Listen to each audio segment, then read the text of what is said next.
Doctor जीनत, एक चीज मैं समझना चाहूंगा। जो बात मैंने दानिश से पूछी, मुझे उसका उत्तर सीधे सीधे तो नहीं मिला, लेकिन मैं आपसे वो समझना चाहता हूं, जब भी महिलाओं के लिविंग राइट्स को लेकर, इक्वालिटी राइट्स को लेकर रिफॉर्म की बात आती है, तो मुस्लिम समाज के खासकर मर्दाना कम्युनिटी से सबसे ज्यादा विरोध क्यों निकल के आता है? ये हम दूसरे कम्युनिटी में कम देखते हैं, यहां ज्यादा। अभी उन्होंने कहा कि प्रॉपर्टी के राइट पहले भी मिलते थे, बस कानून ले आए तो किसी ने विरोध नहीं किया, सबने एक्सेप्ट कर लिया, लेकिन यहां विरोध हो रहा है।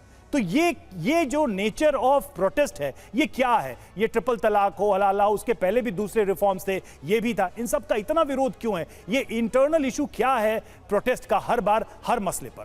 बात जब महिला की आती है तब। ये बड़ा ही थैंक यू, ये बड़ा ही इम्पोर्टेंट सवाल आपने किया है। देखिए, सबसे पहले जो है एक पेट्रियार्कल माइंडसेट जो है ना, वो चेंज होना चाहिए।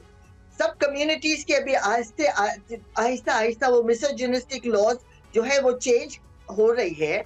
सबसे पहले मैं ये कहना चाहूंगी कि 1937 का एक्ट अगर डिफेंस के लिए भी आया, इट्स एन आर्केक एक्ट। उसके ऊपर आप मिसोजिनिस्टिक और पेट्रियार्कल इंटरप्रिटेशंस आपने लगा दिए उस पे।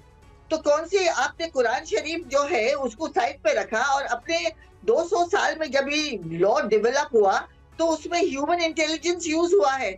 उसको 200 साल के बाद आपने उसको फ्रीज कर दिया और कहने लगे ये शरिया है।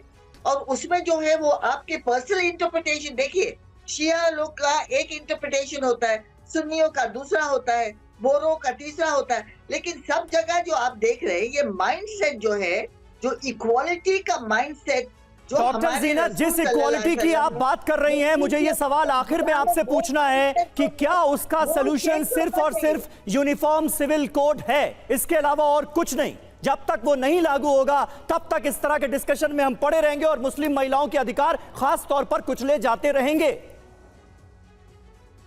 जी, आपने जो कहा है, यू सी, ये हमारे जो लोग हैं, they are driving this point towards that.